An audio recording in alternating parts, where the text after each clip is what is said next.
स्वागत। आज हम पीएचपी की दुनिया में गहराई से उतरेंगे।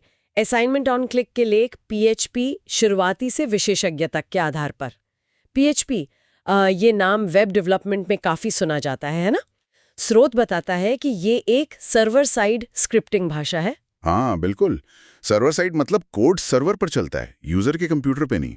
और देखिए इसका असर, मतलब इंटरनेट का शायद 75% से ज्यादा हिस्सा, जिसमें वर्डप्रेस जैसे बड़े नाम भी हैं, वो पीएचपी पर ही चल रहा है। 75%?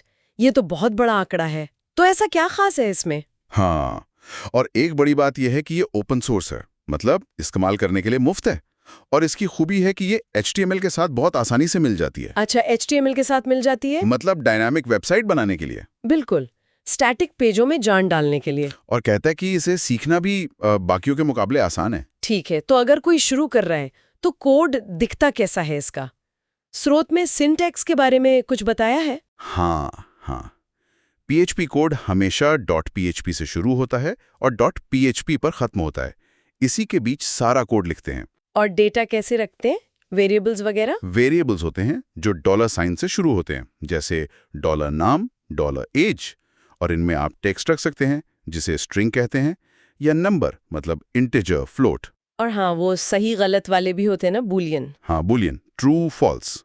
ये बेसिक डेटा टाइप्स हैं। अच्छा, और कोड का फ्लो कैसे कंट्रोल होता है? मतलब अगर ये हो तो वो करो, या कोई काम बार बार करना हो? उसके लिए कंट्रोल स्ट्रक्चर्स हैं, जैसे इफ एल्स स्टेटमेंट्स कंडीशंस के लिए, और लूप्स हैं, फॉर लूप, व्हाइल लूप, किसी काम को दोहराने के लिए। और फंक्शंस का भी जिक्र था स्रोत में। हाँ, फंक्शंस बहुत जरूरी हैं। आप कोड का एक हिस्सा बनाकर उसे नाम दे देते हैं और फिर जब चाहें उसे कॉल कर सकते हैं। इससे कोड बार बार लिखना नहीं पड़ता, रीयूजेबिलिटी बढ़ती है। और अरे, वो शायद एक साथ कई वैल्यूज रखने के काम आते हैं? बिल्कुल सही। एक ही वेरिएबल में मल्टीपल वैल्यू स्टोर करने के लिए एरेज का इस्तेमाल होता है। ये सब समझिए पीएचपी के बुनियादी बिल्डिंग ब्लॉक्स हैं। ठीक है, ये बिल्डिंग ब्लॉक्स तो समझ आ गए, पर असली वेब पर पीएचपी क्या करती है?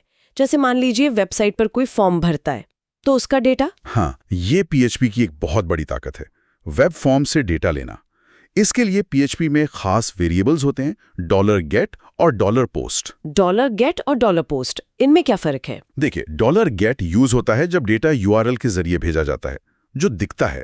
$पोस्ट ज्यादातर तब यूज होता है जब डेटा HTTP रिक्वेस्ट की बॉडी में भेजा जाता है, वो दिखता नहीं, जैसे लॉगिन फॉर्म्स के लिए। अच्छा, पर यहाँ सुरक्षा का भी ध्यान रखना पड़ता होगा। बहुत ज्यादा। यहीं पर स्रोत HTML स्पेशल कैरेक्टर्स फंक्शन की बात करता हूं, ये जरूरी है। HTML स्पेशल कैरेक्टर्स, वो क्या करता है? वो यूजर के दिए इनपुट में से जो खतरनाक HTML या स्क्रिप्ट टैग्स हो सकते हैं, उनको बदल देता है हानि रहित टेक्स्ट में, ताकि कोई आपकी वेबसाइट पर अपनी स्क्रिप्ट ना चला दे। इसे क्रॉस साइट स्क्रिप्टिंग या XSS कहते हैं। समझ गई, ये तो बहुत जरूरी है। अच्छा, और डेटाबेस? वेबसाइट्स में डेटा तो स्टोर करना ही पड़ता है। हाँ, और PHP डेटाबेस के साथ बहुत अच्छे से काम करती है। खासकर MySQL के साथ तो इसका जुड़ाव बहुत पुराना और मजबूत है।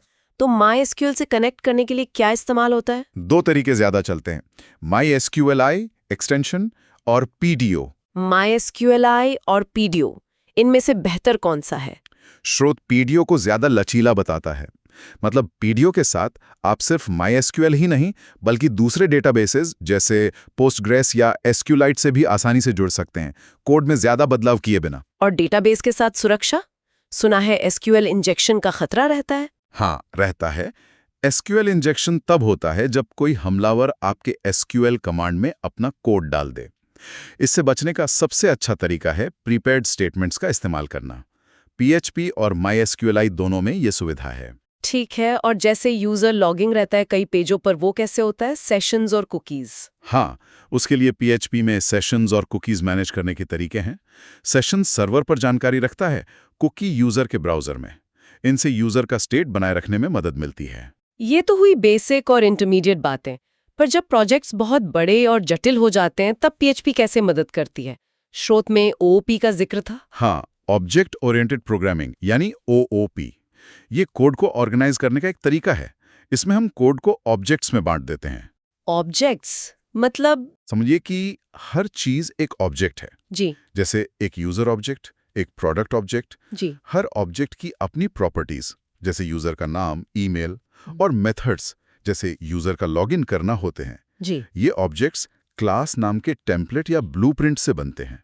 अच्छा, तो इससे कोड ज्यादा व्यवस्थित हो जाता है। बिल्कुल, कोड को समझना, मैनेज करना और दोबारा इस्तेमाल करना आसान हो जाता है।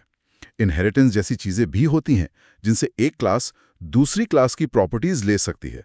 बड़े एप्लीकेशंस के लिए ओओपी बहुत फायदेमंद है। ओओपी के अलावा क्या डेवलपमेंट को और तेज करने के लिए भी कुछ है? फ्रेमवर्क्स का नाम सुना है मैंने। हाँ, फ्रेमवर्क्स जैसे लारावेल, सिम्फनी, कोड इग्नाइटर, ये पीएचपी डेवलपमेंट को बहुत आसान और तेज बना देते हैं। कैसे? मतलब फ्रेमवर्क होता क्या है असल में? फ्रेमवर्क एक तरह का ढांचा या टूलकिट होता है डेवलपर्स के लिए। इसमें बहुत सारा कोड पहले से लिखा होता है आम कामों के लिए, जैसे डेटाबेस से बात करना, यूआरएल को मैनेज करना, फॉर्म्स हैंडल करना। ये एक स्टैंडर्ड तरीका भी देते हैं कोड लिखने का, जैसे एमवीसी पैटर्न। तो डेवलपर को हर चीज खुद नहीं बनानी पड़ती। सही कहा, इससे समय बचता है, कोड ज्यादा सुरक्षित और व्यवस्थित रहता है, क्योंकि फ्रेमवर्क बनाने वाले सुरक्षा और बेस्ट प्रैक्टिसेस का ध्यान रखते हैं। सुरक्षा की बात चलिए तो पासवर्ड कैसे स्टोर करने चाहिए, ये तो बहुत जरूरी मुद्दा है। हाँ, बहुत ही ज्यादा। स्रोत भी इस पर जोर देता है। पासवर्ड कभी भी प्लेन टेक्स्ट में, मतलब जैसा यूजर ने डाला वैसा ही स्टोर नहीं करना चाहिए। तो फिर कैसे? पीएचपी में इसके लिए फंक्शंस हैं, पासवर्ड हैश फंक्शन। ये फंक्शन पासवर्ड लेता है और उसे एक बहुत ही मजबूत एन्क्रिप्टेड रूप में बदल देता है, जिसे हैश कहते हैं। ये वन वे होता है, मतलब हैश से वापस पासवर्ड पता नहीं लगाया जा सकता। और लॉगिन के टाइम पर कैसे चेक करते हैं? उसके लिए पासवर्ड वेरीफाई फंक्शन है। ये यूजर के डाले पासवर्ड को डेटाबेस में स्टोर हैश से मिलाता है। ये आज के समय में पासवर्ड स्टोर करने का स्टैंडर्ड और सुरक्षित तरीका है। तो मतलब पीएचपी सिर्फ पुरानी चीज नहीं है, ये अभी भी डेवलप हो रही है। स्रोत में नए वर्जन्स का भी जिक्र था, पीएचपी 7, 8। बिल्कुल, पीएचपी रुकी नहीं है। पीएचपी 7 में परफॉर्मेंस में बहुत बड़ा उछाल आया था, और पीएचपी 7 और 8 में कई नए फीचर्स भी आए हैं, जैसे टाइप डिक्लेरेशंस, जिससे आप बता सकते हैं कि वेरिएबल किस टाइप का डेटा रखेगा। अच्छा, इससे कोड ज्यादा भरोसेमंद बनता होगा। हाँ, और समझने में भी आसान। एरो फंक्शंस आए हैं छोटे फंक्शन लिखने के लिए। और एक खास चीज है JIT compilation. JIT, just in time, ये क्या है? हाँ, जस्ट इन टाइम कंपाइलेशन। ये पीएचपी कोड को रन होने से ठीक पहले मशीन कोड में बदलकर कुछ तरह के कामों में स्पीड और बढ़ा सकता है। तो पीएचपी लगातार मॉडर्न बन रही है। वाह! तो कुल मिला के स्रोत के आधार पर हम कह सकते हैं कि पीएचपी एक बहुत ही शक्तिशाली और वर्सेटाइल भाषा है।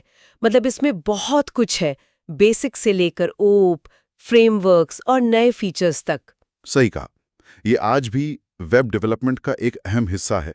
और जैसा स्रोत भी कहता है, इसके कोर कॉन्सेप्ट्स को समझना और खासकर सुरक्षा के जो बेस्ट तरीके हैं उनको अपनाना बहुत जरूरी है। तभी मजबूत और सुरक्षित वेब एप्लीकेशन बन सकती हैं। बिल्कुल। तो आज के इस पूरी चर्चा के बाद एक विचार मेरे मन में आ रहा है। हम देख रहे हैं कि नई नई वेब टेक्नोलॉजीज लगातार आ रही हैं। तो ऐसे में पीएचपी का ये जो दबदबा है, ये भविष्य में कब तक बना रहेगा, ये सोचने वाली बात है।